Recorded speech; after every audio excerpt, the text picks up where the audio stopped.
এদিকে সেন্ট মার্টিনে মিয়ানমার থেকে ছোড়া গুলির ঘটনায় সরকারের চুপ থাকা প্রসঙ্গে বিএনপি মহাসচিব মির্জা ফখরুল ইসলাম আলমগীর বলেছেন, নতজানু পররাষ্ট্রনীতির কারণে মিয়ানমারের মতো দেশও আজ চোখ রাঙাচ্ছে।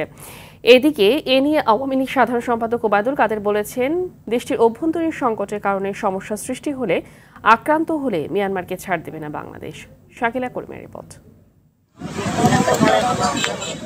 মিয়ানমার থেকে ২-৩ দফা গুলির ঘটনার পর সপ্তাহেরও বেশি সময় ধরে দেশের মূল ভূখণ্ড থেকে যোগাযোগের সমস্যা হচ্ছে প্রবাল দ্বীপ সেন্ট মার্টিনে। দ্বীপবাসীর পাশাপাশি টেকনাফে চরম আতঙ্ক বিরাজ করছে। সেন্ট মার্টিন ঘিরে তাই উদ্বেগ বাড়ছে সচেতন মহলে।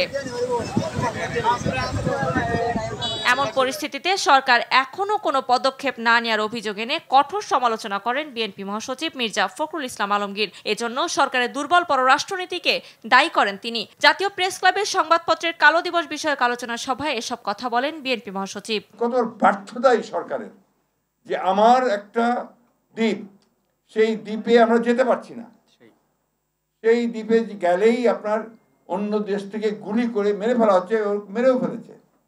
অথচ এখন পর্যন্ত সরকার এই ব্যাপারে কোন রকমের কোন বক্তব্য পর্যন্ত দেয়নি।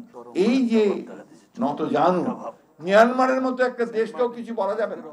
অবস্থান পরিষ্কার করে আওয়ামী লীগ সাধারণ সম্পাদক ওবায়দুল কাদের বলেন, প্রয়োজন মতো ব্যবস্থা নেওয়া হচ্ছে। আক্রান্ত হলে মিয়ানমারকে ছাড় দেবে না বাংলাদেশ। ধানমন্ডিতে আওয়ামী লীগ সভাপতির রাজনৈতিক কার্যালয়ের সংবাদ সম্মেলনে একথা বলেন ওবায়দুল কাদের।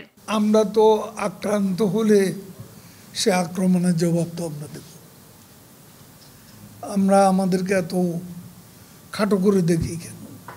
আমরাও প্রস্তুত। পররাষ্ট্রনীতি প্রসঙ্গে তিনি বলেন, যুদ্ধের উস্কানি নয়, আলাপ আলোচনার মাধ্যমে সমস্যার সমাধান চায় সরকার, যেন যুদ্ধের কারণ সৃষ্টি না হয়। শাকিলা করিম, RTV, ঢাকা।